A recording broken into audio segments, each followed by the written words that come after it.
Hi, I'm Pav. And I'm Neil. And welcome to the Top 10 of Anything podcast. Let's start the countdown. 10, 9, 8, 7, 6, 5, 4, 3, 2, 1. As a child, you have a dream of what you want to be: an astronaut, footballer, doctor, vet. Some kids like to grab an instrument and get in a garage with a few mates and start a band. 99.9% of those come to nothing, but sometimes they bring together the individuals that create something that will give the world music that will last generations and be part of people's lives forever. Here is our fact hunter Neil with top 10 facts about bands. Thank you very much, Pav. So what we're going to do, I'm going to give you facts of the biggest selling bands in the world up to date till now. So at number 10, we have the Rolling Stones with 100 million sales.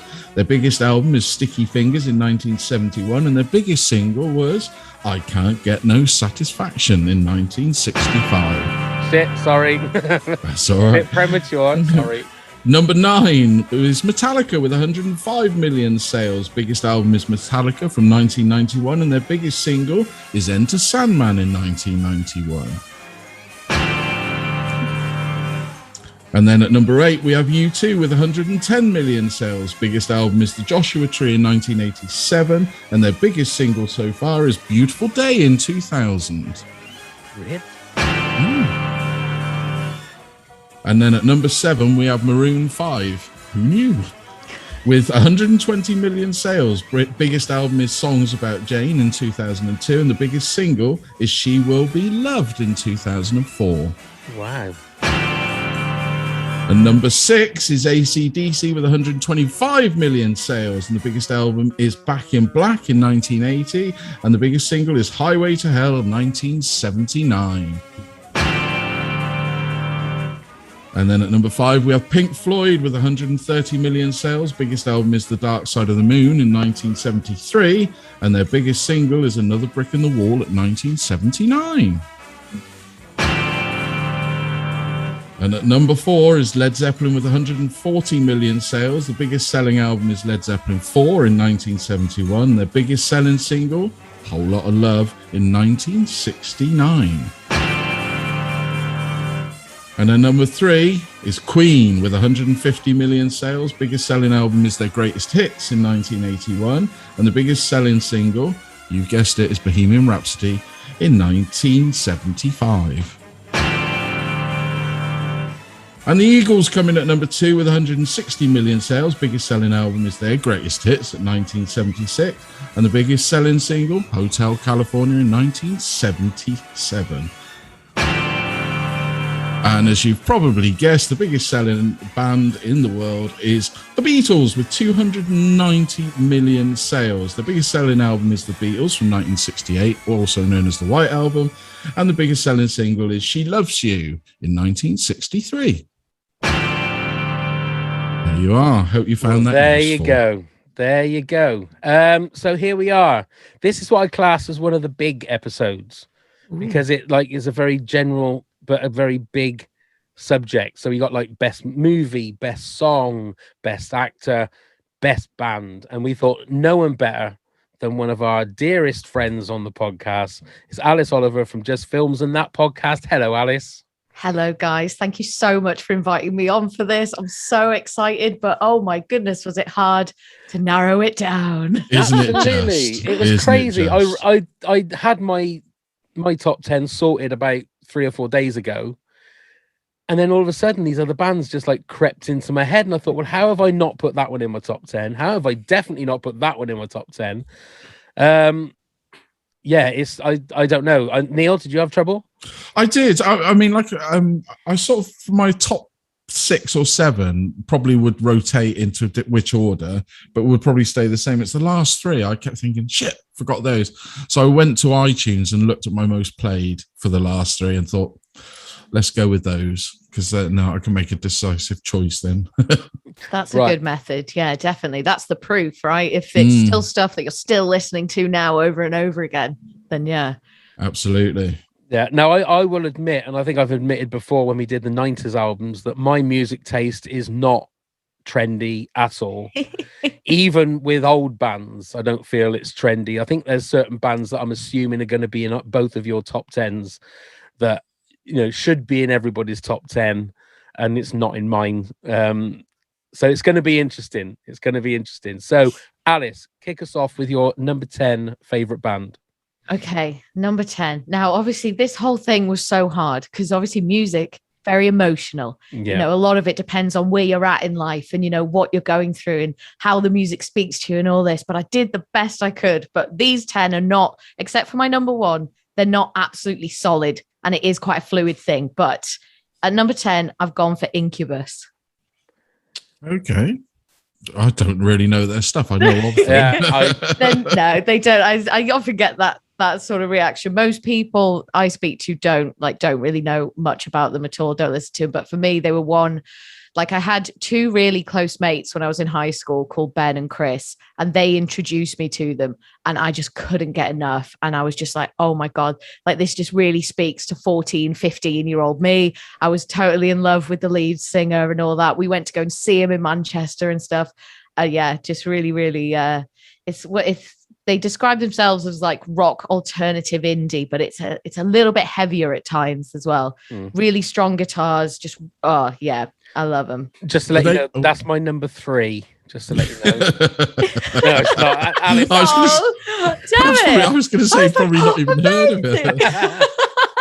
Would you, if you were asked to describe who, somebody they were similar to, like you can with a lot of bands, who would you say?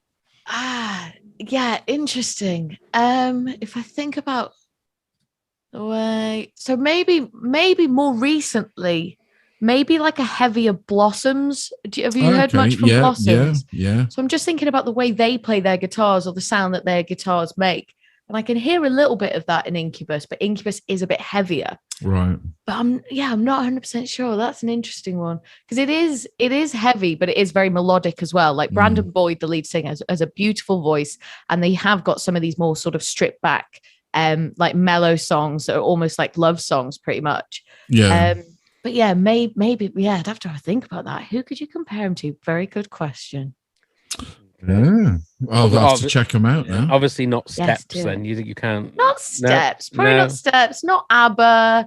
Maybe not. I was really surprised actually, Neil, that ABBA didn't make it into your top 10 at the beginning. I was very surprised about that as well. Yeah.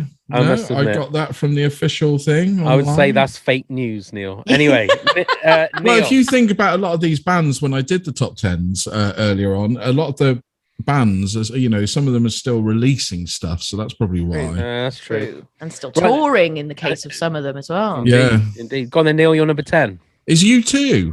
Right. That is my number 5. That's my number 5. Let me put that. I'm going to say I'm more inclined to listen to earlier U2 up till about 2000 than the newer stuff. In fact, I haven't bought the last couple of albums. I think the iTunes, fiasco threw me off them a bit, like it did everybody. But their older stuff, I mean, it was pretty solid track by track on each album. Each track was to me was a standout song, and I don't think they did a duff song right through the 80s into the 90s, and even in the 90s I think some of the stuff is wonderful. So I tend to listen to pop quite a lot, which everybody says is unusual because that wasn't critically one of theirs. But yeah, I really enjoy U2. A lot of people seem to diss them now, don't they? Yeah, but I think they're one of those bands that they've been around so long that, they're easy to diss. I mean, I'm the same. I think they had an amazing run, mid 80s through to sort of mid 90s. I'm the same. I sort of turned off from them when they magically gave me their album in iTunes, and I'd sort of I'll listen to it if I want to listen to it. And then I haven't listened to anything, but they're not. I mean, they're a great singles band, but they're a great albums band and live band live band. And as I said in our 90s albums, One by on the Acting Baby album is in my top 5 of greatest songs ever. It's just a fantastic song. So yeah, that's my number 5. Right, my number 10 is Aqua. They had a hit with Barbie Girl. which was, You being serious? no, I'm not. Oh, And I was going to say flipping heck. Dr. Jones as well, and that's Like, it, isn't it? But this is the thing though. Each to their own. I was There's willing no to wrong accept answers. it. I was like, yes, Pav, that's a bit left field. I wasn't expecting that. This is exciting. Let's dive down that rabbit hole. Yeah. But no, he I was really- joking again. Thinking about it now, I should have gone for something like Spice Girls that had a bit more gravitas to it. That would have been a bit more believable. No, my number 10 actually is Fleetwood Mac. Oh, that's my number 6. There we go. That's your number 6, right? But this is specifically sort of Lindsey Buckingham, Fleetwood Mac. I don't think there's many people in the music business that is as talented as Lindsey Buckingham, just as a person on his own, whether it's playing live, writing songs.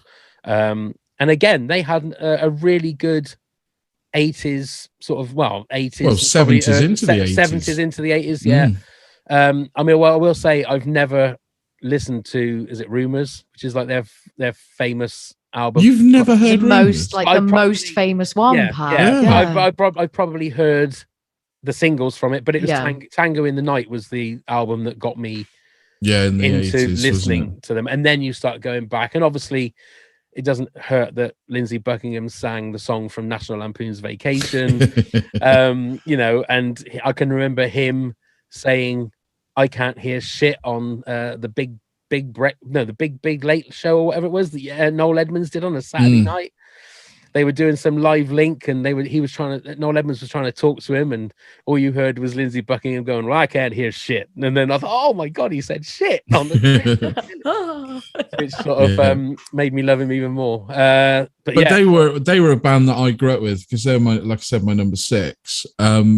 I can remember listening to them as one of the first albums would have been Rumours, delving into my parents' record collection, and Tusk I absolutely love. But they're also a band that I finally got to see them in 2015 when they all reunited, so it was the full lineup again, and I have to say it's one of the best live gigs I ever went to. It was phenomenal, even though Christine looked a lot like what's her name from Question of Sport on the tour. Bill Tufnell.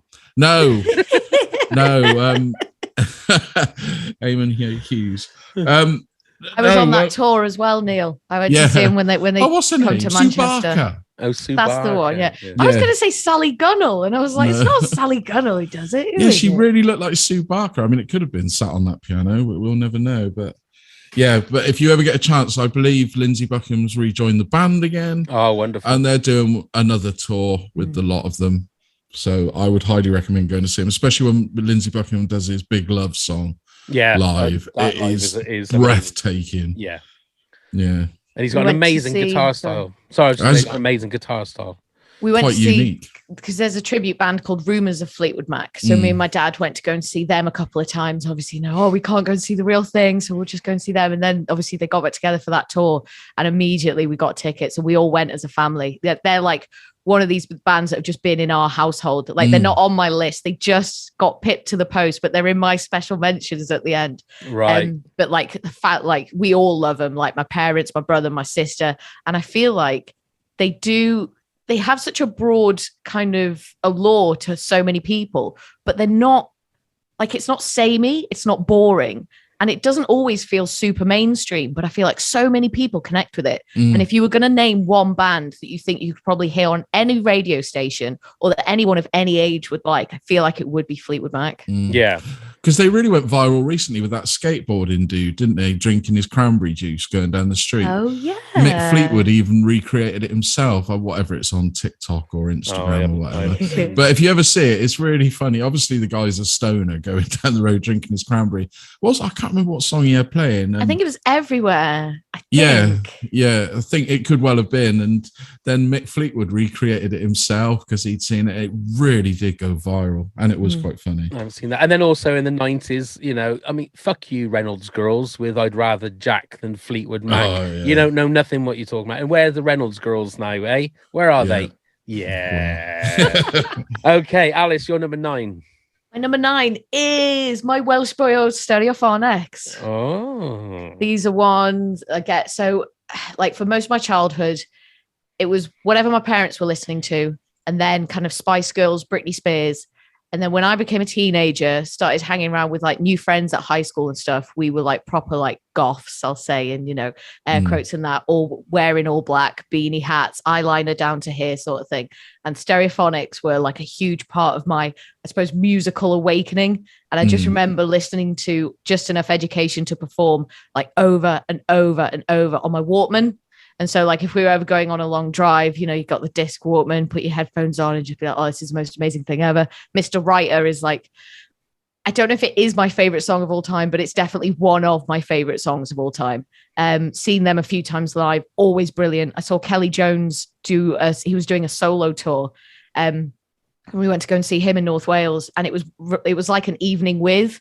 So like he'd sing a song, or like just him on the acoustic guitar, and then tell us a story, and then do another song, and then tell us a story, and it was just amazing. It was one of the best experiences of my life. So yeah, Stereophonics. How were they in any of your lists? How They're are you not in my doing? list. No. I was gonna say it's funny you say that, because I did a gig on Saturday, and somebody asked for Dakota, and I hadn't done that song for ages. And it was crazy, because it's the nearest I've ever had to being at a proper gig. Everybody went absolutely mental for that song, and I hadn't even thought of that song for years. Yeah. And as I was singing it, I thought, actually, this is a cracking tune. It's just a great song, really simple, but stuff that people can sing out and belt out and jump up and down.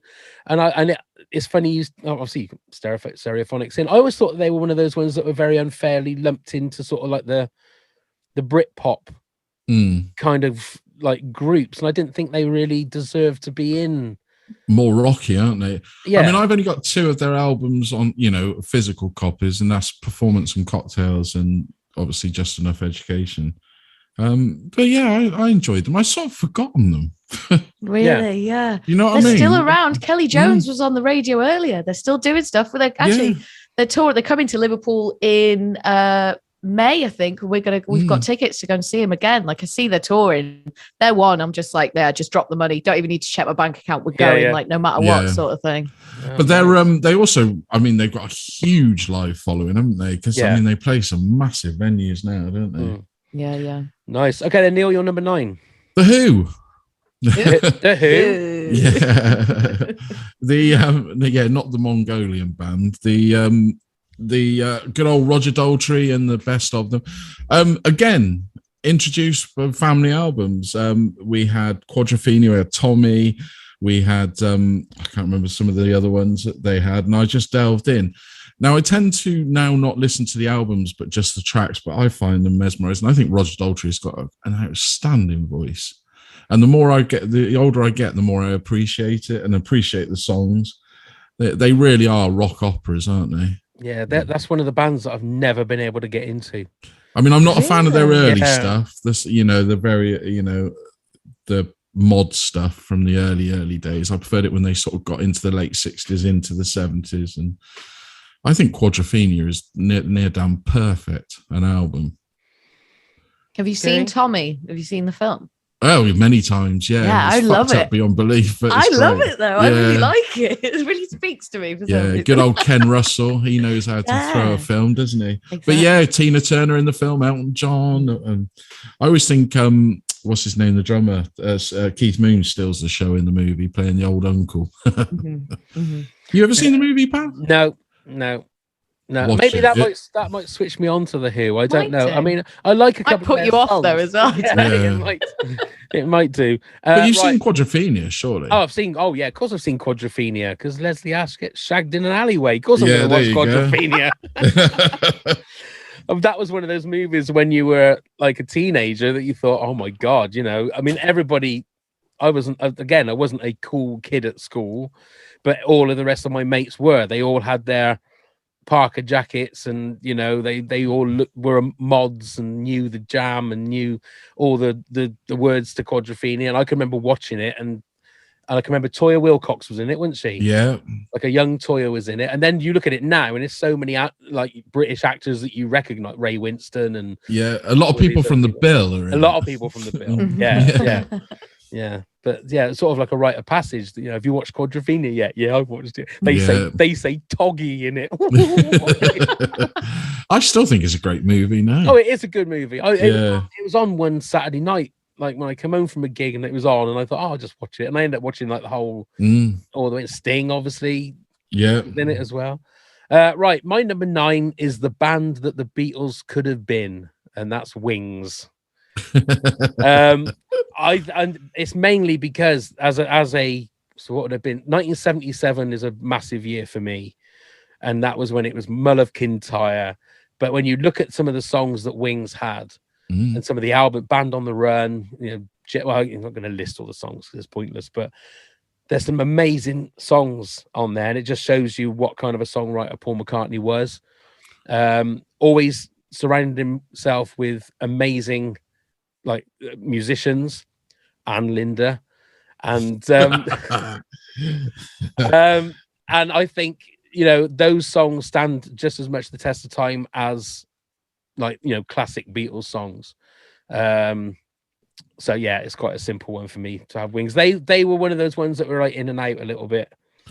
But I just think for what it means to me, and as much as Mull of Kintyre is a song that's very much thought of as like just a boring song, as simple as it is, it's like pure McCartney. It's just a simple song, but it just sticks in your head and you never forget it. So when I decided that I was going to, at school, going to learn the guitar, it didn't last very long, but that was the only song I learned. Was it? Mull of Kintyre, yeah. Was it? Well, although An Amazing Grace. There you go. Very similar chords. The Christmas of 77, my nan bought me a guitar. And because I was left-handed, she thought I was going to be the next Paul McCartney. So she told me I had to learn Mull of Kintyre. And I can remember standing out in the hallway, and I hadn't learned it. I couldn't remember what it was because the strings were too hard on my chubby little fingers. I couldn't press them down. But she went, right, now go in there and go and play it. Go and play it in front of the whole family. And I shit myself. And I was 8. So I was like 8 years old. Traumatized. Oh my God. To build them calluses, Pav, though. Practice. Absolutely. There was that, and always the threat that she was going to buy me a Shawaddy Waddy suit. Yeah, like a teddy boy suit, which always like frightened the shit out of me. It really did. Anyway, Alice, your number 8. My number 8 is a band that I'm pretty sure neither of you will have heard of, and probably anyone listening hasn't heard of. But if you have, please get in touch because I would love to know. It's a band called Vast. So they are an alternative rock band from Seattle who kind of straddle industrial and experimental as well. So these guys, do you know the show Angel, the spin-off from Buffy the Vampire Slayer? Yeah. So I was obsessed when I was a kid. Buffy and Angel, loved them both. And there was I hear this song on an episode of Angel, and I was like, what the hell is that song? This is amazing. I have to know what this is. This was just as the internet was getting into people's homes. Like we just got a PC sort of thing, like really early 2000s.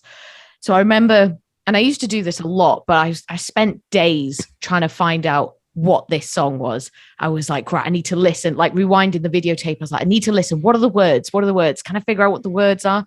And it took me ages and ages and ages, but I finally found this song called Touched by this band Vast. And that was it then. I just dove straight down this hole and I was like, this is amazing. And then they played a few more of their songs on Angel. And I was like, so this is interesting. So like, did they like got something to do with the show or whatever? But I never really found out much more about that. But yeah, they're brilliant. They're just really quite odd. Like you wouldn't recommend it for everyone. Like, I feel like, you know, they're not digestible at all. It's just like a really weird mix of like this kind of industrial and then sometimes this like choral sort of haunting element to it as well.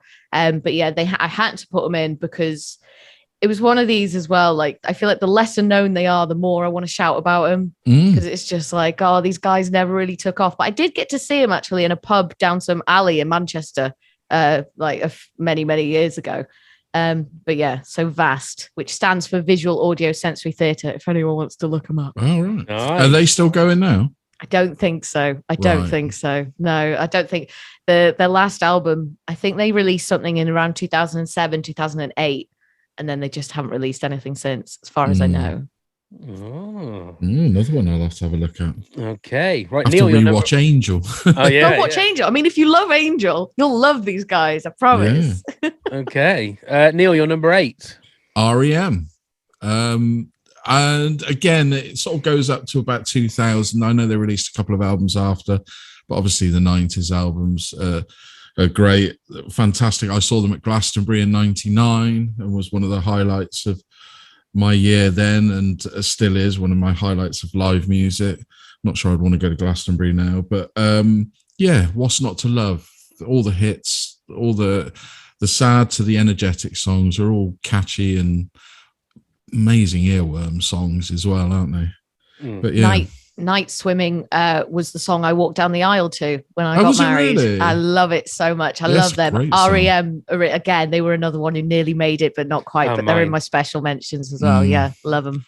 And again, just an amazing live band. Like I said, I only saw them once, but yeah, it will always stay with me. A band that I think are sadly missed. Absolutely, yeah. They were very close. They were in my top 10, and when I had the 2 that I forgot to put in, it knocked them out. But yeah, I mean, they had an amazing run of from like the late sort of 80s into the 90s for albums.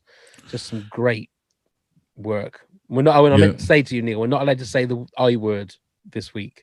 I don't think I've said it yet. No one said it yet, but we're not allowed to say it. That's it'll flag a buzz. All right, let's just say I will say it. Do I need to know? No. It's just a game. I just went through one of the podcasts saying this word a bit too much. Yeah, and I've caught the bug now of saying that word. Yeah. So now we're not allowed to say that word at all. We've all got those words. I tell you, like I say sort of all the time. Like I've been editing our last few episodes recently, sort of everything. You know, it's like sort of when this character does this, and then sort of, and it's like pick a different word. Absolutely is the other one, isn't it? When someone says something, you go absolutely.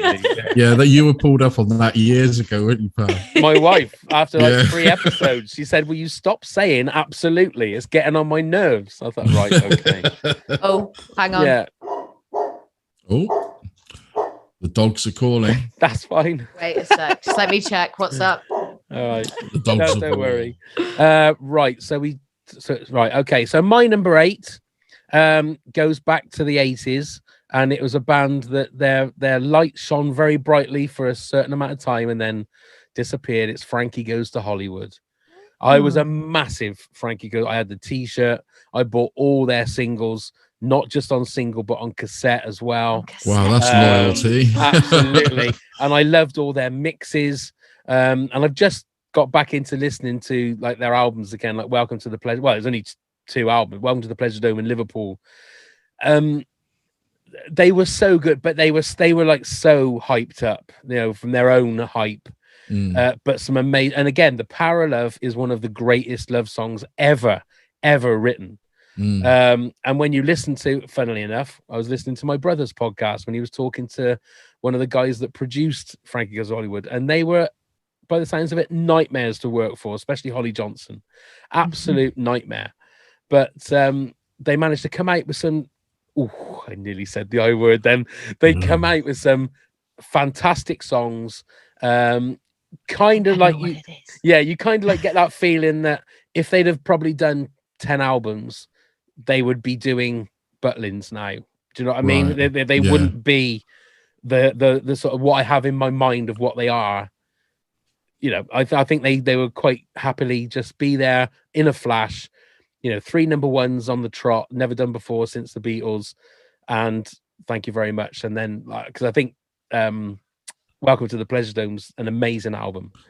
That's the only one I'm aware of. As you say, the other album's Liverpool. Yeah, it's got things like Rage Hard and Watching the Wildlife. Okay. They got a couple of really good singles. The other ones, there's a lot of filler songs in that album. Right. You know, they do a couple of, mind you, they did a couple of, I think they did, Born to Run on the first album. But they do a couple of covers on the second album. But yeah, I'd still say listen to it. It's worth listening to. Alice, you're number 7. My number 7 is one I think I get a lot of flack for, but I had to put them in because I absolutely love them. It's Blink 182. Oh, okay. Yeah. I love the boys. I love Tom DeLonge. I love Mark. I love Travis. I love all their albums, even the new stuff without Tom. I see him at Leeds with Tom. God, when did I go to Leeds? Like 2010, maybe 2011, something like that. And then I saw them with Mark, and it's the guy who took over from Tom, not the guy from Audio Slave. What's the other band that begins with an A? Oh no, I can't ABBA. remember it. No, No? that's Aerosmith. it. It was Benny joins. No, can't think. Alter Bridge. It'll come to me, I reckon, when we're at about number 3. I reckon it'll give enough time to digest in my brain. But yeah, love Blink-182. Feeling This for me is one of my favorite songs of all time. Take Off Your Pants and Jacket, I think, is a brilliant album. The Untitled album, or the Blink-182 album as well, absolutely love. For me, they're just really feel good. I mean, if they're not being feel good, they're being heartbreaking, like with Stay Together for the Kids and stuff, and Down and stuff. I love them. And I know it's not super cool to love them. They've kind of become... They've become a bit, you know what happened to Nickelback? Yeah. And everyone hates Nickelback, and it's cool to hate Nickelback or whatever. Yeah. I feel like this is happening to Blink-182. And like I spend a lot of time on Reddit, and you'll see people saying like, oh, who even likes Blink-182 anymore? And I'm like, I do. Yeah. Isn't one of them, I don't know whether he's in remission yet, but obviously had dreadful cancer, didn't he? Mark, in remission, I think. He's doing well. Yeah. He's doing well at the moment. Yeah. Yeah. I'm one of those people that only knows the hits of Blink-182. You know, I don't know. And they are catchy, aren't they? Oh, they are catchy. Yeah, they are catchy. And great videos. Another tune. Brilliant good to do videos. At a gig. It's fun, isn't it? It's fun. And you can tell in all their videos, all the like more upbeat songs, they ain't taking themselves too seriously. And I know Tom DeLonge's voice is quite difficult to digest for some people. Like he has got a bit of a whiny drawl, and you either like that or you don't. And I just happen to like it. But again, 13, 14-year-old me, you know, just coming of age, starting to discover this sort of music, you know, like, oh my God, Tom DeLonge, he's amazing. That sort of thing. And then there's nothing better than singing All the Small Things. And because everybody shouts the work sucks bit, they just love that line. That's a great thing. Right, and Neil, you're number 7. Nirvana. Hey. Very much was my era, the 90s. And they came in with a bang, and I've loved them and still love them. I mean, I must say the MTV Unplugged is probably my most played album. I think that's absolutely beautiful, that album. And Kurt's never sound better. But yeah, short-lived, but still hanging on in there on my playlist, a regular thing. In Utero, I think is probably succeeded Nevermind for me as the better album at the moment, but it'll change. Which is your favorite song? Oh, that's a Sophie's choice, isn't it? I really don't know. I couldn't answer that. It'll change every day. I don't know. No, I don't know. I love You Know You're Right, and I don't even know if that was properly on any of their albums, because that was just kind of like towards the end there, wasn't it? Yeah, wasn't it? I think it's on the remastered in Utero. I think it's on that one. I think it is. But yeah, obviously, just great. And their version of Man Who Sold the World, I think, is the best cover of that. Get out of the way, Lulu, because yours is awful compared to that one. Let's eat Lulu. Yeah. Goodness me. Okay. Well, I mean, anyone that listened to the 90s albums knows that I don't really have anything. I don't know anything about Nirvana. It's just another one of those bands that sort of passed me by. I think wow. Yeah, I'm not sure why, but a lot of those... Because you're not cool enough, Pav, clearly. I know that. I know I'm not cool enough. You'll know from my next few entries in the top 10 that I'm not that cool. But you'll also see that I got sucked up in that whole thing. I mean, the one band that isn't on there that I and ahhed is the Red Hot Chili Peppers, all from the same era, right? Yeah, when they hit, and Soundgarden being another one. I haven't got them on there, but yeah, it's a theme for me. Yeah. Okay, my number 7 was one that I couldn't believe I hadn't put in, so I had to jiggle everything around. One of the greatest single bands of the 80s, Madness. Okay. Fun, yeah. If you look at their singles, the quality going through the 80s, and also obviously the videos that went with them, I don't think there was another band that could top them in regards to quality of singles for a specific period, probably 81 through to 85, 86. Just some amazing songs, and as catchy as anything. As albums go, I don't know, because I don't really. I mean, it was mainly singles for me. I used to kids back when you had videos. I used to like tape videos. Whenever a video would come on, like on Top of the Pops, I would just tape a specific video. And like the first 5 songs, I think, were things like Our House, Wings of a Dove, Baggy Trousers. There were just so many great songs, but great videos that go with them. So I could not believe when I did my first top 10 that Madness weren't even in the top 10. About them. But did they have a lot of number ones? No, they didn't. No, I don't think they must have had. They must a number have had one. I'm sure Baggy Trousers was. I think Baggy Trousers was House of Fun. Yeah. Oh, yeah, that was. Who thought about writing a song about buying condoms? Exactly.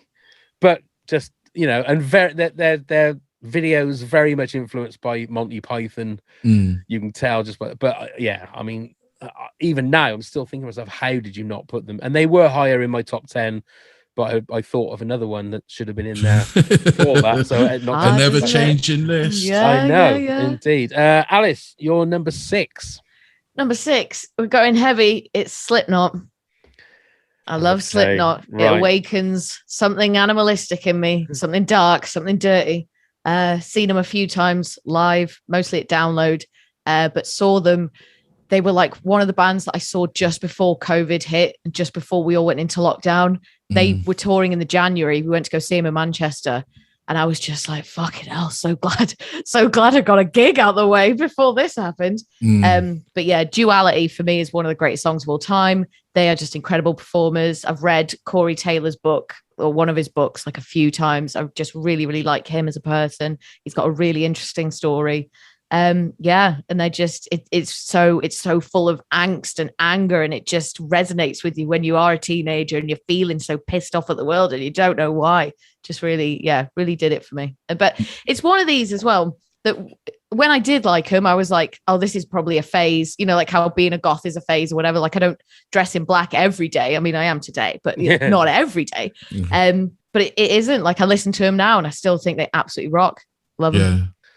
He's got such a great voice. He did his cover Beautiful. Of Wild, not Wild at Heart. What's it? The Chris Isaak song, Wicked Game, that Corey does, is absolutely beautiful. Yeah, he does an amazing version of that. And of course, you must love Machine Gun Kelly now. Why? What's he done now? Oh, he's slagged off Slipknot. Something chronic. Yeah, he really has gone. Where is he? Where's this fella? What the hell? What's he saying? All sorts that they're irrelevant and that sort of thing. But people have now purposely been to where like festivals where Machine Gun Kelly has been performing in America and literally booing his whole set. Is you watch the videos, it's amazing. Or don't come for Slipknot, mate. Fucking hell. There's a lesson to learn there. They are chanting. There's one he had to stop playing because they were chanting Slipknot so loud. He got such a tizzy, he stopped playing. You need to watch it. It's funny. Oh my God, it sounds amazing. That had completely passed me by. That's completely not on my radar at all. But I've been to Download quite a few times, but they're always the ones I seem to have missed. Really? Intentionally, or just they were on at the same time as someone else? Well, no, it's the years that I've gone, they haven't performed. And the years I couldn't go, they were on. So I can't. Yeah.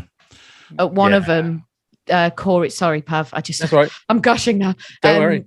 Corey did a solo set. So the Slipknot did their set like the night before. And then the next day, Corey was doing a solo set in one of the smaller tents. And he played You Shook Me All Night Long by AC/DC, which is my favorite AC/DC song. And it was just one of those moments where you're just like, oh, I'm in heaven. This is the best thing ever. But yeah, I think he's brilliant. Yeah, that's another one. All of that, I just don't get it. Yeah, I played on our radio station, Alice. I played Korn as one of my songs. Oh damn, Korn on in my list. Sorry.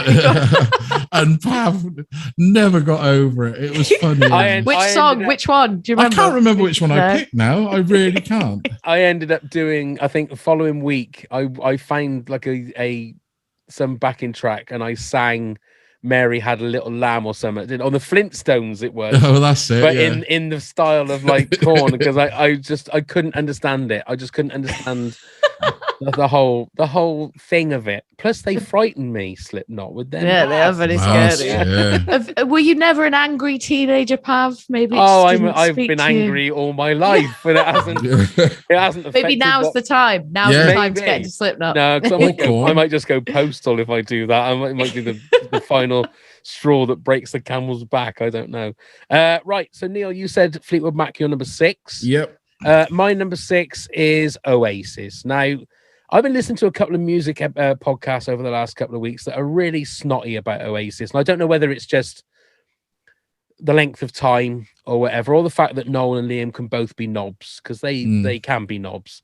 But when they were at their height, again, I collected every CD single, because when it was definitely Maybe and What's the Story and Be Here Now, getting a CD single of Oasis was almost like getting another mini album, because they'd have 5 tracks on there and every track would be fantastic.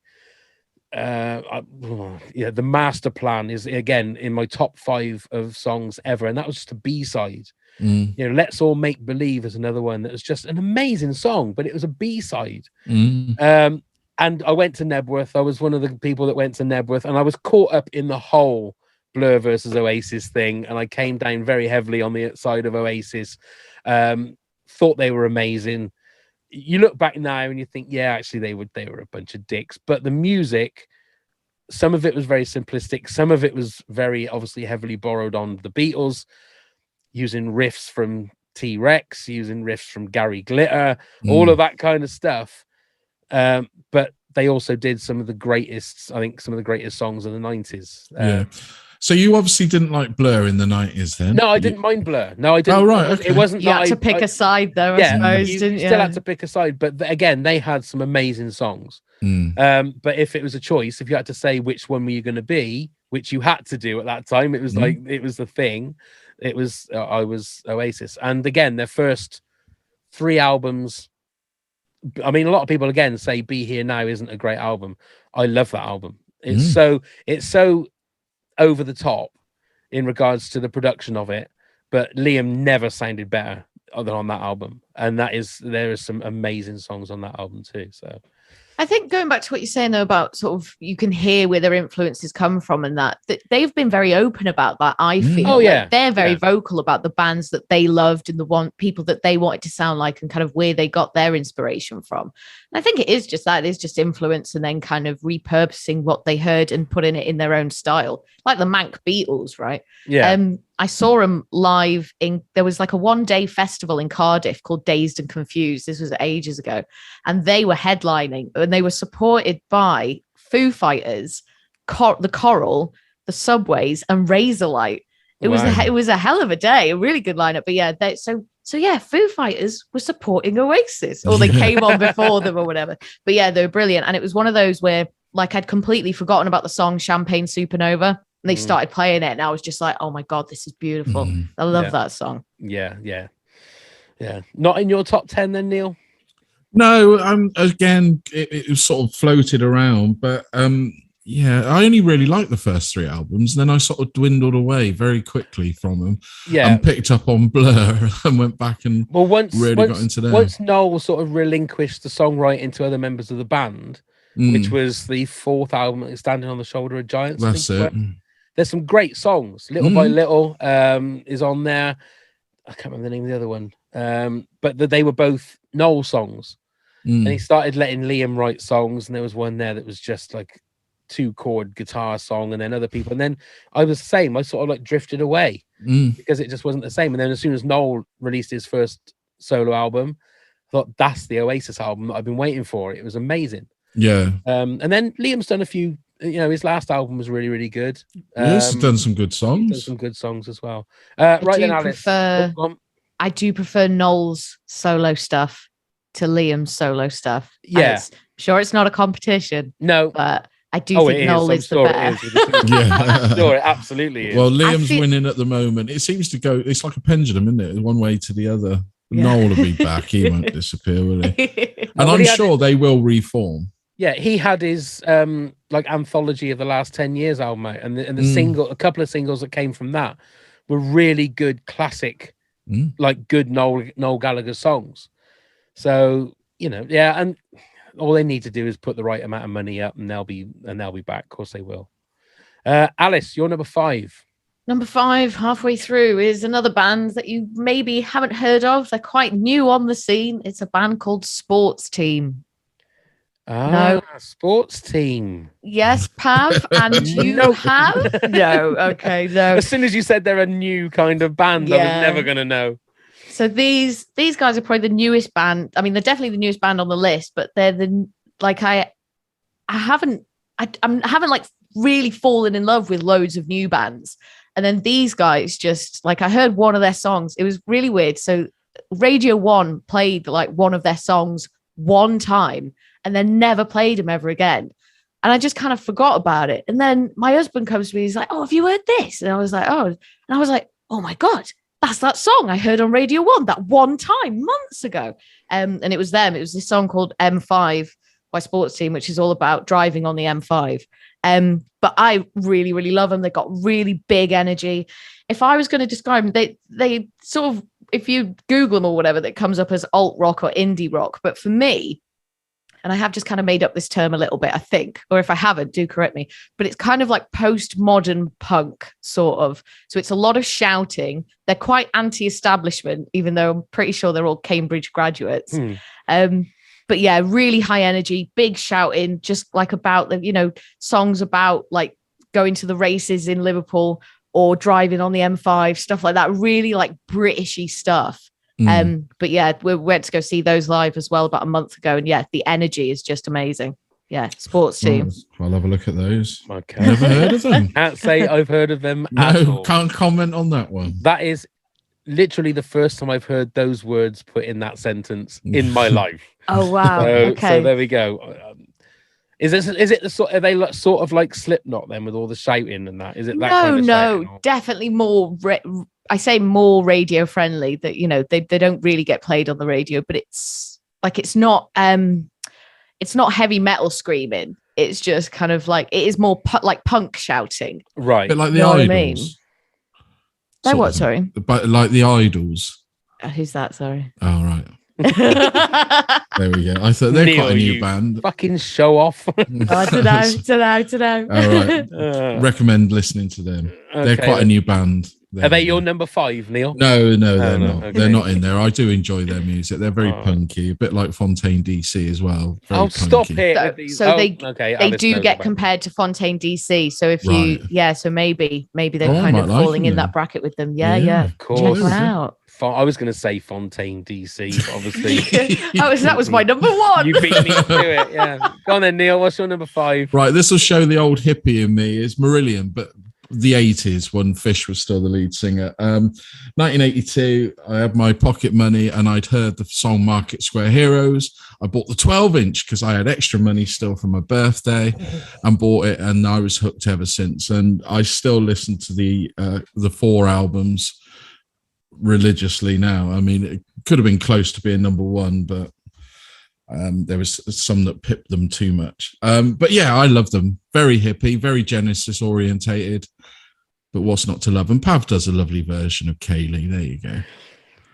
But I think that's the only song I know of Marillion. No. What was the other one they did? Incommunicado, Sugar Mice. I'm trying to think of the bigger Sugar ones. Mice was the other one. It's a beautiful song. But yeah, I'm a big fan of the 10-minute song that they do. It's great. Is that what it's called?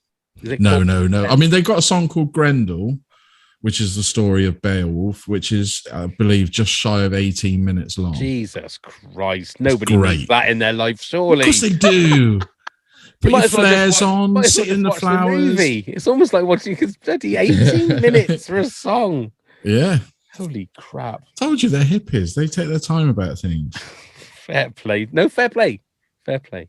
My number 5 was U2, so we've already covered that. So Alice, you're number 4. Number 4, we're going heavy again. It's System of a Down, similar to Slipknot. Just really speaks to that, that darker, that angrier side of me. But away from that, some of their lyrics I think are just fantastic. Obviously, they're very political. You know, they're very aware of what's going on because they're Armenian American. You know, they put a lot of that into their music. They've got a lot of rage about what's obviously happened to the Armenian people. And I just love it. And they give a commentary on things, the sort of things that people go, oh, stay out of politics. Oh, what singers do? Stay out of politics and all this, blah, blah, blah. And it's like, all their music is about getting fucking balls deep in politics and screaming about it in people's faces. Also, other ones, you know, they've got Bounce, which is obviously just about Serge going to an orgy and being the only man there and everyone wanting to have a go on his dick and stuff. So you've got more fun things like that, but all still with this heavy, manic, just battering the guitar. Absolutely love What's System. that song called? Bounce. Bounce. Yeah. I want to check out the lyrics of that one. Yeah. It's a good one. But they've got a lot of brilliant. Yeah, in you know, like the Flintstones. Yeah. See how that works. Good. Yeah.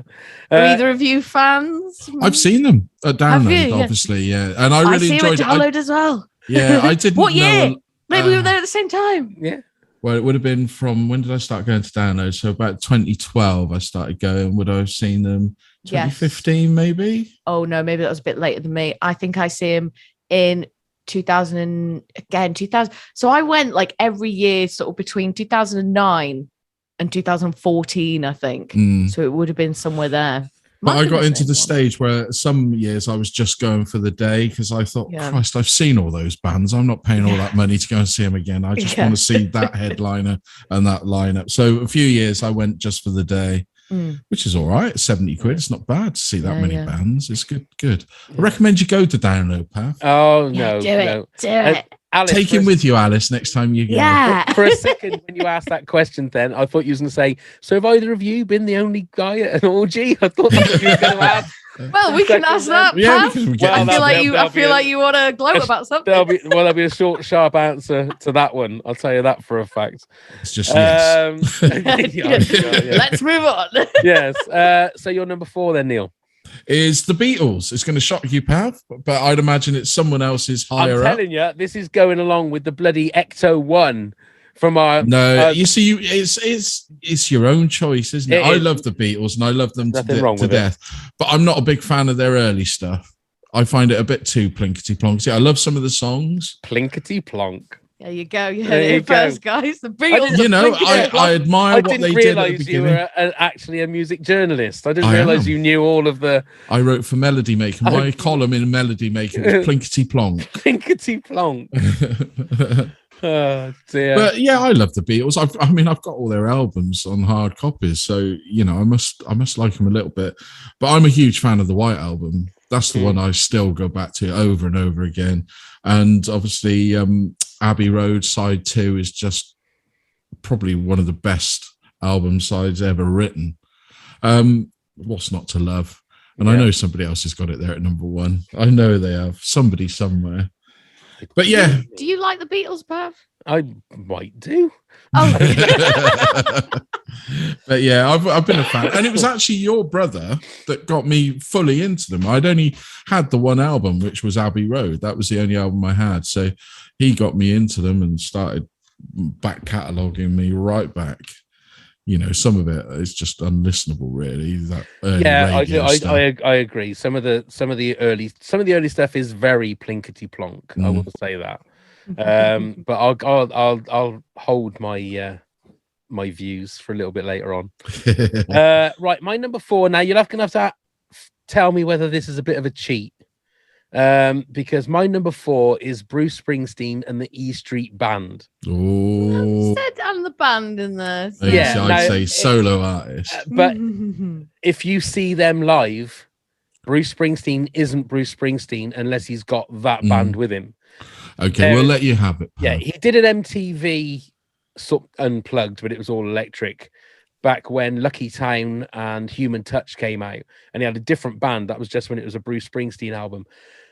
And as much as it's great watching that, you watch any of the 2.5 hour videos or 3 hour videos on YouTube of them live when it's the E Street Band, and it's specifically the E Street Band with Clarence Clemens.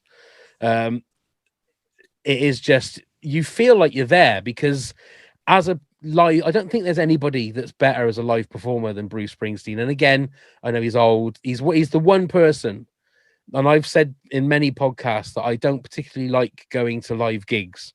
I love the sat or stood there watching the actual live concert, but all the faff of getting there and the faff of getting back and the faff of having to wait. That's why I'd never got to download.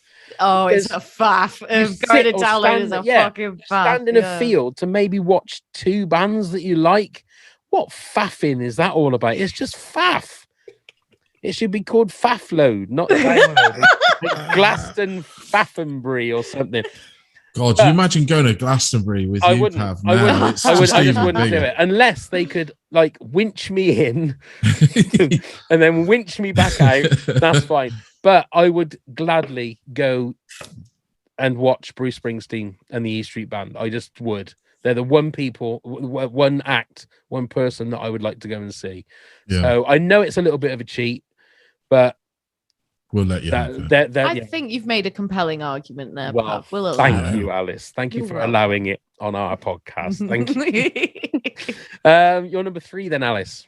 And number 3 is the Red Hot Chili Peppers. Huge ones for me again, growing up. I remember listening to the song Californication for the first time and just being like, what is this magic? And then I just listened to it over and over and over again. And I used to sing it all the time as well. I remember my mate Sarah would just be like, are you singing that fucking song again? And I was like, yeah, I can't help it. It was just like, it just imprinted into my brain. So yeah, Californication, brilliant. And then the By the Way album, I think is really, really good. And Dosed, which is track 4 on that, I just think is one of the most beautiful songs of all time. I absolutely love it. I love Anthony Kiedis. I've read his book like 3 or 4 times or whatever. Isn't it? Oh, it's so good. I found it such compelling reading, and I read it, and it's like just one of the few books, because I'm not much of a hoarder or whatever, and like I usually just chuck stuff out all the time. But that's one of the few books that I've held on to and I have read multiple times, even though obviously I know what's going to happen. I just love him. I love the band. I've loved their journey as well. Obviously, everything that happened for them up until now. Stadium Arcadium even I thought was a brilliant album, and I know not a lot of people really like that, but I really enjoyed it. Blood Sugar Sex Magic for me. Yeah, brilliant. I've seen them live as well, like 2 or 3 times. You going to the big tour next year? No, I'm not going next year. Stereophonics took my cash. Because Stereophonics were oh god, we're going to go see the Eagles as well, which has obviously been like fucking cost me an arm and a leg. That's going to be bizarre, isn't it? Because the main members of the Eagles aren't there anymore. I know, but it's just one. It's literally because they're in Anfield, which I can walk to from my house. Well, I can't walk to Anfield, can you, from your house? Of course I can, yeah. Perhaps a big Liverpool supporter. Are you? Absolutely. Yeah, absolutely. Are you? Yeah, we stayed at a B&B like 6 or 7 streets away from Anfield back in August. Oh, did you? We did, yeah. Why didn't you tell me you were here? Well, because I didn't know you then, Alice. No. Let me shoot back in my DeLorean. Would you please? That would be the polite thing to do. It would be. But we used to live in Anfield, in like literally a few streets down from the stadium. So on game day, Jesus Christ, I mean, what a palaver that is. You want to talk about a faff, Pav? You want to talk about faff? Try living in Anfield on game day. But yeah, so yeah, gotta go see the Eagles. So yeah, I've already spent too much money on gigs next year. So I see Red Hot Chili Peppers tour, and I was like, I cannot justify this much money again. Wow. But yeah, I love it. Is it called Snow? Is that one of the songs? I love that song. Oh, yeah, I love that one. And the drumming, I love the drumming on. Fabulous drummer. Will Ferrell. Will Ferrell, yeah. Will Ferrell. Go on then, Neil, you're number 3. Told you I was a hippie. Pink Floyd. They are my number 2. You see, I'm lucky. Well, so was Pav. I'm lucky enough to have seen them live. Went to the 2 dates at Wembley in 1988. Never seen anything like it. I think their albums from The Dark Side of the Moon onwards, right up to, I even love the final cut with Roger Waters. Just brilliant pieces of music.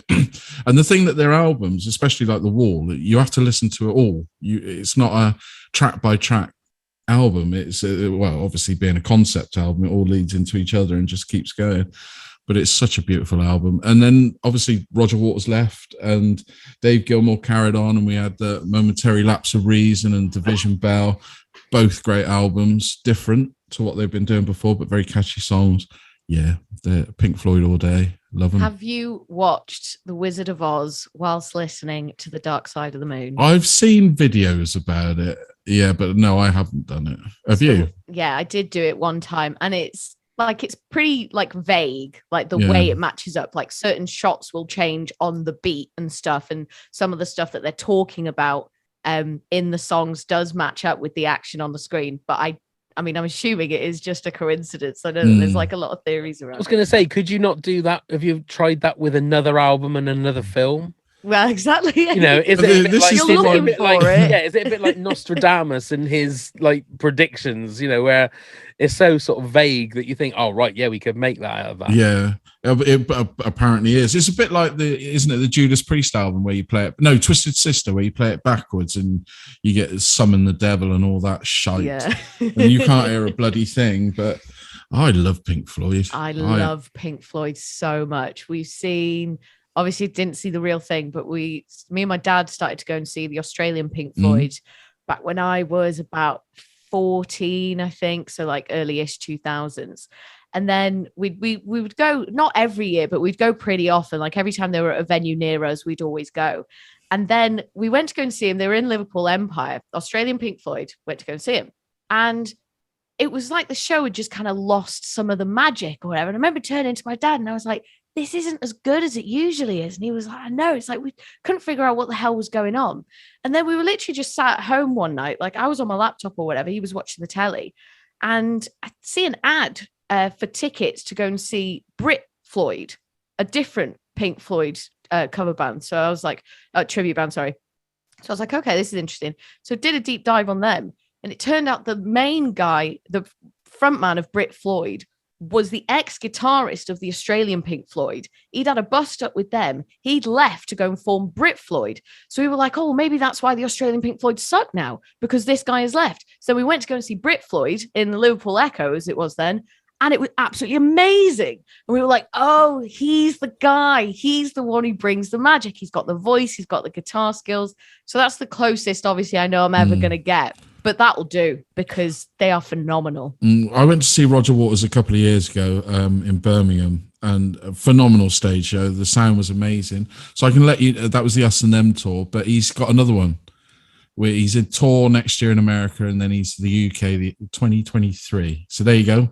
Put Does it in he your do? diary.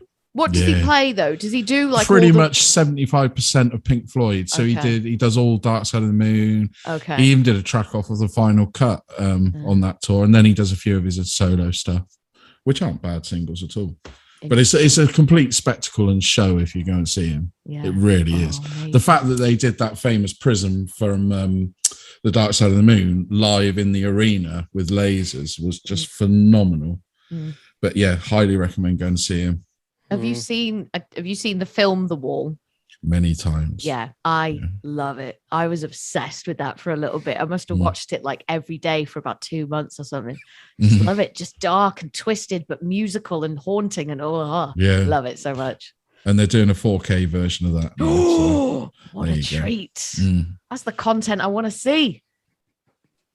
Go and see it on the IMAX. Yeah. Pav? Pink Floyd fan? Yeah. Anyway, my number 3. Moving on. I saw them live at it was a Nordhoff Robbins Silver Clef thing at Nebworth, where it was like Tears for Fears, Phil Collins, Genesis, Elton John, Paul McCartney. Wow. And they finished the night off. And I didn't know, I obviously knew Another Brick in the Wall. And I knew they did this amazing light show. So I can remember standing there thinking, and literally with my arms folded, right, going, well, come on then, impress me. Come on. And after like 2 songs, it was like, yeah, okay. You just didn't feel it. No. Just didn't feel it at all. You know, and I think it didn't help because I think I got smacked straight in the eye with a laser. He's like, I thought, at least you haven't got cataracts anymore. He was like, fuck you, Pink Floyd. You're just supposed to impress me and you nearly made me blind. I would highly recommend putting headphones on and listening to The Wall in a whole sitting. I really would. Okay. All right. While watching... No, on its own. Smokey and the Bandit or something. Yeah, no, don't watch the film. No, okay. All right. And my number 3 was the one that I couldn't believe I hadn't put on my list. ABBA. I had to put ABBA on my list because as a child again in the 70s, they were the greatest band ever. In regards to, again, I'm going with singles. You look at some of their singles that they had just in 1977 when they had Knowing Me, Knowing You, Name of the Game, Take a Chance on They Me. have got some bangers, to Oh be my fair, God. haven't they? And I've never been a fan of Mamma Mia, the film. But as I can remember, Mark Kermode, when he gave his review of the film, was like, it doesn't matter what Pierce Brosnan does to the songs are indestructible. They are so strong as written songs that there's nothing that people can do to them to destroy the songs. And obviously because they're sort of back in vogue now, because they're sort of back, if you like, listening back to some of their songs, and again, they are just timeless. It's like, I don't think I could go the rest of my life without hearing Bohemian Rhapsody again. You know, I think I've heard it so many times. Yeah, if I hear Knowing Me, Knowing You, or The Name of the Game, and I've said this before on other shows that we've done, I can literally smell football boot dubbing because it takes me back to 1977.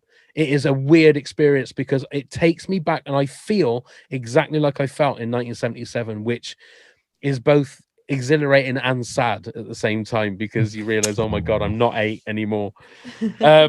So yeah, I honestly don't know why I didn't put ABBA straight away as in my top 10. But are you a fan of the new stuff? Have you heard? I've listened to a couple of them. A couple of them sound like they're ABBA tribute bands. Yeah, and a couple I thought, actually, that doesn't sound. One of them was really dreary. The one with the video ends with their holograms. Dancing. I don't know. I don't. Oh my God! Enough to know what the songs are, but I know there's a couple. They sound interesting. Would you go and see them live now? They're announcing a tour soon. Too much faff. Too much faffing. Yeah, with their you aren't even seeing them, are you? You're just seeing their holograms. Yeah, yeah. What's the point? Watch it on telly. They're not avatars. They're avatars. Or something, what they call them. You nearly said abattoir. I did nearly say that. Yeah. Right, Alice, you had number 2 is Pink Floyd. Neil, you're number 2. Eels. That's all I'm going to say. No, I'm a huge fan. When they dropped in the 90s with the Nova Came for the Soul single and then Beautiful Freak album, I was hooked. It's the band I've seen live the most. It's not for everyone, I understand that. I just love everything. All of his output. I've got it all, and I'm off to see him again in March, and that'll be about my 20th time. Wow. So, a bit like you, Alice, I'm hooked. And I don't expect anyone else to get it either. Do they have a song called Mr. E's Beautiful Blues? They did, which was from the film Road Trip. Road Trip, yeah. No, I do love that song. Yeah, and obviously they did My Beloved Monster, which was on Shrek. They did another one on Shrek, which was I Can't Sleep. A lot of their songs have been used in movies, and they used one recently in the TV series I've just watched, Brassic. They used It's a Motherfucker song, which he played at the Jerry, whatchamacallit, when he died. What was his name? Not Seinfeld, the other one. Seinfeld's still... Oh, anyway, moving on. I can't remember his name. But he sang it live for them. It's a Motherfucker, one of the most beautiful songs I think ever written. I'd quite fancy that at my funeral. Yeah, It's a Motherfucker. Yeah, have a listen. It's a great song. Yeah, it will do. If you're calling it one of the most beautiful songs ever, it's just him and a piano. It's beautiful, absolutely beautiful. But their songs they do a lot of ballads. Well, not ballads, I would say sad songs, and then they do a lot of like Mr. E's Beautiful Blues and all that. And they are so much fun live. They really are. They change their songs for the night, if you know what I mean. So you'll think, well, I know that song. And then it's completely different. They're either doing it a lot heavier or they've stripped it right back. Fantastic live band. Okay. Yeah, I think I'm one of those ones that only knows the hits, but only knows them if I hear them. Like you tell me what the title is, and I thought, I don't know. But then it's a bit like, say, Crowded House. You don't know a lot of their songs until you hear them. You go, I know that one. Oh, I know that one. Oh, I know that one. Yeah. Okay. My number 2 is very close to your number 2, Neil. You had the Eels. Mine is the Eagles. It has to be because, again, when I was a kid, every Sunday the albums that my mum and dad would put on would be Chic and the Eagles, and I just learned to I just fell in love with everything that the Eagles have done. Is it Long Road Out of Eden, which was the album from the, I think, the early 2000s, maybe, Unsure. which took them like 5 years to make or something, and has got some amazing songs on it. But like early classic Eagles for me. So you said you were going to go and see them, Alice. Yeah, Is that yeah, because they're in you're a fan Anfield. of them, or? I'm a fan. So it was my dad started messaging me, just going like, "Oh, you know, the Eagles are in Liverpool next year," and I was like, "All right, Dad." And I didn't hear anything. And then I get an email from him with all the ticket details and the event details. And he was like, "Hey, look, Alice, the Eagles are in Liverpool." And I was like, "All right, Dad." And then he messaged me again over WhatsApp, and I was like, "Listen, Dad, if you want me to buy your tickets to go and see the Eagles for Christmas, just tell me, because I'll do it and we can go together." And he was like, "No, I wouldn't ask you. No, Alice, I couldn't ask you. So I was just like, fuck this, bought the tickets. Like, listen, we're going to see the Eagles, Anfield. This is it in June, I think. And it was like, and he was like, yes. And I was like, yeah, obviously that's what you wanted. But yeah, my dad has had like a huge kind of part to play in my music taste. Like a lot of what he was listening to when we were kids, I now listen to. And yeah, the Eagles was one of them. And like we've been to see, is it the Illegal Eagles tribute band? We've been to see that. We've been to see a lot of tribute bands together. But yeah, so then obviously the real deal sort of was coming along. So we were like, right, gotta go. Take It to the Limit again, one of the greatest Beautiful. songs ever written and sung. Yeah, they charge so much for. Oh, it's insane. Yeah, over 200 quid for us both to go. That's crazy. Yeah, absolutely crazy. Merry Christmas, Dad. I hope you're listening. Yeah. Enjoy.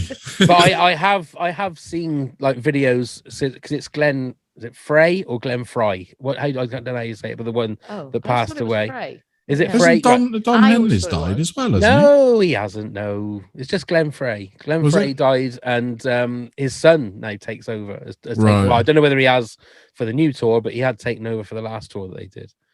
And again, sounded just like his dad, a bit like George Harrison's son, that just sounds exactly like him. It is spooky. Right, that's our 10 to 2. So, Alice, do you want to give us your rundown from 10 to 2? Okay, Alice's top 10 bands of all time from 10 to 2. At number 10, it's Incubus. At number 9, it's Stereophonics. At number 8, it's Vast. At number 7, it's Blink-182. At number 6, it's Slipknot. Number 5, it's Sports Team. Number 4, System of a Down. Number 3, Red Hot Chili Peppers. And number 2, Pink Floyd. Oh, you've given me so much work for the YouTube video, because I always put a picture up when people are doing that. Now it's going to just go vroom, vroom, vroom, vroom, vroom. Do you want me to do it slower? No, it's fine. It's fine, because that'll be fun. That'll be fun. It just means I got to widen everything out on the editing thing. Anyway, Neil. Oh. Right, so Alice. Number 10. The dog. Thanks so much for all the work you've given me this episode. So sorry. So number 10, U2. Number 9, The Who. Number 8, REM. Number 7, Nirvana. Number 6, Fleetwood Mac. Number 5, Marillion. Number 4, The Beatles. Number 3, Pink Floyd. Number 2, Eels. Wonderful. Mine is number 10, Fleetwood Mac. Number 9, Wings. Number 8, Frankie Goes to Hollywood. 7, Madness. 6, Oasis. 5, U2. 4, Bruce Springsteen and the E Street Band. 3, ABBA. And 2, the Eagles. So, Alice, what is your number 1 band? My number 1 band is the greatest band of all time that have ever existed, that will ever exist. It's The Doors. Ooh, wow. Oh, go on, Neil. No, I'm all right. That look of disapproval? I don't know. I've got a few of their albums, and I've read a few of Jim Morrison's stuff. I found him a little bit pretentious, to be honest. Of course, he was a poet. He was a poet in LA, of course. He was the Lizard King. But no, there's some great tracks, isn't there? I love it. I love all their albums, everything they've done. It just speaks to me. I love it. And I can always come back to it and it still sounds amazing. Like I could go maybe 2 or 3 years without listening to them at all and then come back to it. And I'm like, fucking hell, this still sounds as good as the first time I heard it. Strange Days, Waiting for the Sun, LA Woman, The Doors. Like, I mean, that's pretty much all their albums, but they're all amazing. Song-wise, it's hard as well because they've got just some absolute tunes, but Strange Days is one that I've just always found I don't know, just really speaks to me and touch me as well. I just love them. I love the music. Obviously, like Nirvana, like just so short-lived. Obviously, very sad what did happen to Jim in the end. And it's just like, it just captures that very brief moment in time where it was just like, bam, album. And then that was it. And such a like quite a long time before I was born as well, but just something about it. I absolutely love them. But they were a fan of a long song as well, weren't they? I mean, The End, how long does that go on for? Probably about 2 years. 13 minutes, I think, Right. or maybe there might be a longer version. But yeah. And Riders on the Storm, that's a long song as well, if I remember rightly. But that's a great song, Riders on the Storm. I do like that one. Beautiful, beautiful. Just so many beautiful touches to their songs, I think. And obviously Ray Manzarek is incredible on the keyboards as well. Yeah, and my cousin luckily got to see them when Ian Astbury took over from Jim Morrison. They did that short tour and they were at the O2, and he did say they were phenomenally good. Really, yeah. So, okay then, Neil, you're number one. Pearl Jam. I'm a huge Pearl Jam fan. Awesome. Let's see. How do I get that? There you go. Twist it round. Sick. Pearl Jam. There we are. Absolutely love Eddie Vedder's voice. I love their music. I think they did probably the best debut album ever.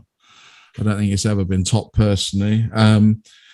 Every track's a hit. And I've been trying to see them live for about 25 years and everything's got in the way. And then I got the tickets for the Hyde Park 2 years ago, and our wonderful friend Mr. COVID came along and stopped it. So fingers crossed I will finally get to see him next year. So I'm going to be indisposed in July, at the beginning of July, and just creaming my knickers, I think. Yeah. I love Pearl Jam. They nearly made it onto my list. They were one as well. They just got picked to the post. But yeah, Garden is just one of the most incredible songs, I think, ever. Yeah. I mean, Vitology, I think, is their greatest album myself. But yeah, just beautiful songs, heavy songs if you want them. Every album's great. I mean, their latest one, the single, I thought was phenomenal. It was a change for them. That Dance with Clairvoyance, I thought sounded a bit different for them. I'm just looking forward to seeing them live, and I just appreciate everything they've ever done. Excellent choice. Excellent number one. Yeah. Okay. Yeah. That's what I mean. That's what I mean. Is those sort of the bands. I spent an afternoon at work listening to bands like Radiohead, Pearl Jam, and it just couldn't. It didn't penetrate me. It penetrate you. Yeah. And I don't know why. Okay. I know that I'm a lazy listener. I am, because I would just listen to the same things over and over again instead of listening to new stuff. My number one is the Beatles. It's about as predictable as anything. And again, there's nothing else that's already been said. The only thing I will say is I am really looking forward to the Get Back documentary that's going to be on Disney Plus in 2 weeks' time. I think it is. I think it starts 2 weeks' time. Does it 2 weeks? Is it? I think it's on the night of our live show as we record this, right? Which is going to be a bit of a pisser, but there you go. But yeah, I'm not going to say anything about the Beatles because there's nothing that hasn't already been said about the Beatles. So we can ask you your favorite album. My favorite album, I think, is Abbey Road, right? Closely followed by the White Album and then Sgt. Pepper. But I agree with you. The early stuff, it is like 50-50 with Plinkety Plonk or whatever you called it. But the longevity of the songs are 60 years old, and people still love them as much as they did. I would have loved to have gone back to a day when a Beatles album was being released.